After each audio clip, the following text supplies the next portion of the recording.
Good morning, everybody. First recording of 2025. Happy New Year to everybody, and I'm thankful to all my subscribers for your support and keep supporting me throughout the year.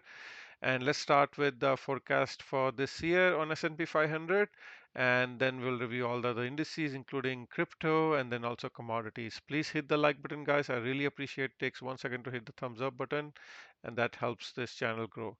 All right, so S&P 500 forecast, I cannot rule out possibility of touching this top red line. This is US 500 futures. I will show you MES how it looks very soon, and also this bottom green line. Okay, so in my opinion, both of these will be touched, and it's just a matter of time. From where we are, futures are up 0.78% at this time, and this is almost 8:30 a.m. Eastern. And from here, by the end of spring, we could go all the way up 6% to touch 6,300, and then probably we're going to come back to touch 8 or 9% correction to go below 5,400. All right, and if I go to MES chart, you can see here these are the levels. I cannot rule out on MES 63.32 touching this red line. And January are usually very bullish on every new president cycle. There is 80% chance January is bullish. So I think I'm suspecting they dump the market end of December so they can pump in January. All right. So I think they're gonna go touch this red line at some point. 6,200 is gonna be easy, but getting to 63.32, that is quite possible by spring this year. On the other side, if you're a bear, I think at some point we'll be here and the level is around 54.69 to 51.81. Now I will be waiting patiently to go in this level and then buy again. All right. So I'm not going to participate in this bull run. I will rather wait, and I will be looking for opportunity in other sectors like these value stocks, like oil stocks, to see if I can get loaded there and make money there instead of participating in tech stock. In my opinion, all the stocks are very overvalued. I think NVDA is very overvalued. To be honest, I think its real value is around 100, below 100.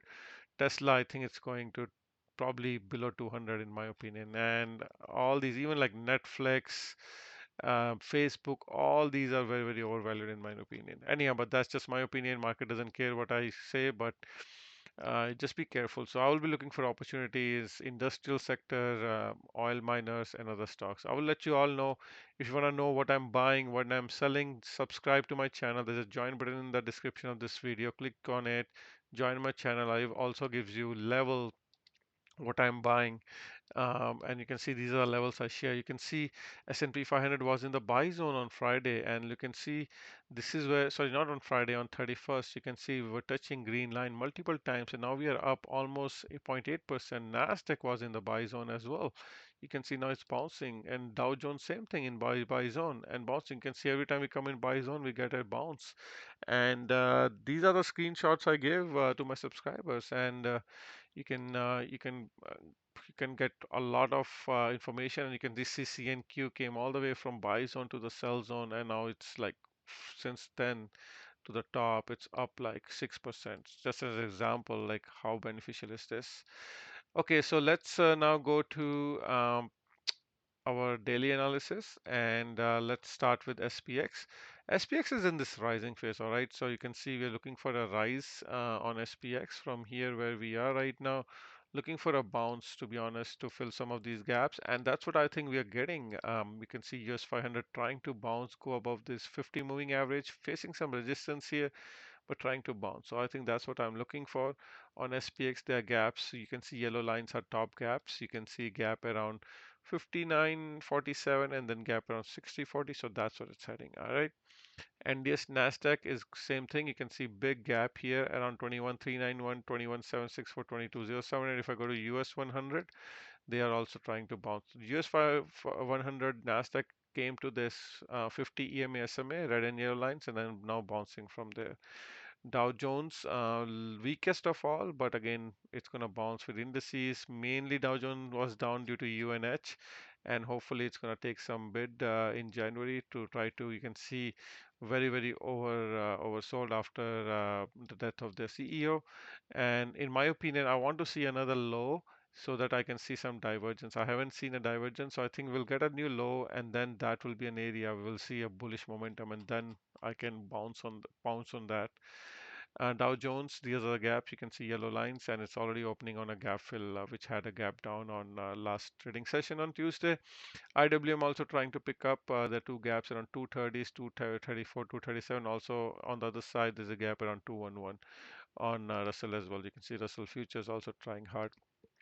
Crude oil very, very bullish in the resistance area. You can see if it closes above this resistance area, you can see massive resistance here, and if it can close above that, then it's going to be good news. Next target is 74.75 because there's a gap yellow line. I marked it, so I think it's going straight there. CNQ has a way higher possibility. You can see gaps, yellow line, so many gaps. Same with energy sector. You can see all these gaps. So I think there's a lot of possibility for energy sector. You can see it had a crash, XLE from top to bottom. It was down almost like what 16, 15%. So you can see CNQ went down from this previous high. We can see this is a top to that bottom around 20, 32%. So there's a lot of pump possible, guys, on this miner. Don't neglect them, okay? Bitcoin is now also bouncing from this support area. You can see I draw this yellow box like almost a week ago, and now it's bouncing. You can see came very nicely in this support area going higher. Now BTC futures, it created a gap here around 94 500, so just keep that in mind. How did I get this gap? If you go to 1 hour chart, you can see gap up happen. All right, so Tuesday market closed and it opened on January 1st, and then you can see with a big gap up, and 90% of these gaps should be filled, so just keep that in mind. Sure, it can go higher, but it should come back down to fill some of these gaps at some point. Ethereum also bouncing right now on Ethereum futures. If I go to 1 hour chart, I don't think there's any gap, so Ethereum is looking okay. Um, Ethereum also trying to make a bear flag. Let's see if it's going to bounce. All depends on Bitcoin. Ethereum, there are gaps around 39, 37, so quite possible they're going to go fill this gap. So from where we are right now, if Bitcoin pumps, it can go fill this gap 12% away, or inversely, it can come down to fill this gap at 29.70 as well. Okay, so let's keep moving. Toronto Stock Exchange is below all moving averages, but I think as with S&P 500, this is going to bounce, and this gap around 25,645 should be filled as well. From here, it could go to 3.63% higher. Hang Seng Index China, big red candle, looking for its 18K at some point. We'll see. Bond market very, very oversold. You can see here new low, no divergence on RSI, slight divergence on PPO. So it could be setting up for a bounce. So I won't be surprised if you get a bounce. If you go to 1 hour chart, probably you can see more divergence there. You can see making new low with some divergence. New lows with bullish RSI, bullish PPO, momentum is going higher, higher highs, trying to go higher. All right. So let's keep moving. Let's go to other commodities. Natural gas had a massive pump a couple of days ago, almost 12% higher, now gave everything back. And there's still this gap around 3.31. They can probably come back to fill this gap and then bounce later on. Gold, I am looking for this 2400, not looking to buy here. Got an 8 count SPY signal. It could go higher, but in front of massive resistance right now. So many moving averages. Silver is a little stronger today. Overall, it's still weaker, new lows. Not a lot of divergence. Looking for silver to go around 27 and then eventually 24. Copper is in the support area here. Massive support this whole area. So the lower it goes, it's going to go in support area. This is sugar also in the support area.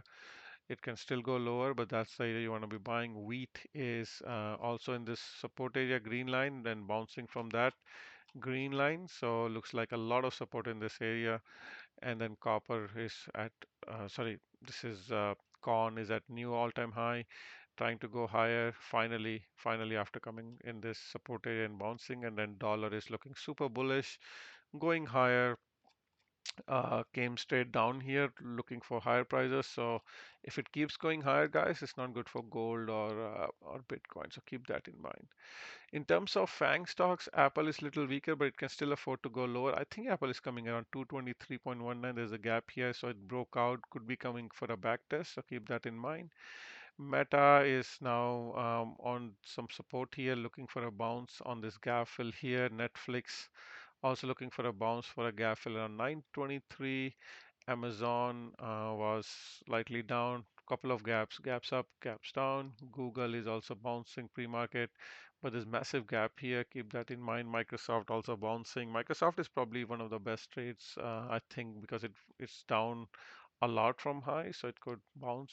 CrowdStrike also looking for a bounce. All these tech stocks are looking for a bounce. NVDA is bouncing, but it could fail and come back down later on. AVGO also massive gap here. Tesla is, I think, really overvalued in my opinion. With up, there's so many big gaps here, guys. It will be filled at some point, just a matter of time. AMD gone down so much, but I think it can come below. Let's say around 112 it should come. So we'll see when that time comes. Other than that, I don't see anything else very interesting here. Alibaba, these Chinese stocks are down because of Hang Seng Index. But if there's anything you would like me to review, please put a comment in the description. I'll review it. VIX are looking for a bounce. At some point, 27 will be filled. Probably they're going to go fill this below gap first in January, early January, first couple of weeks. Go down, crush, fill these gaps, and then massive bounce to fill this 27. Probably in May will have a bad sell-off. We'll see how it goes. All right, guys, that's it for today. Please hit the like button on your way out, and I'll talk to you tomorrow. Bye.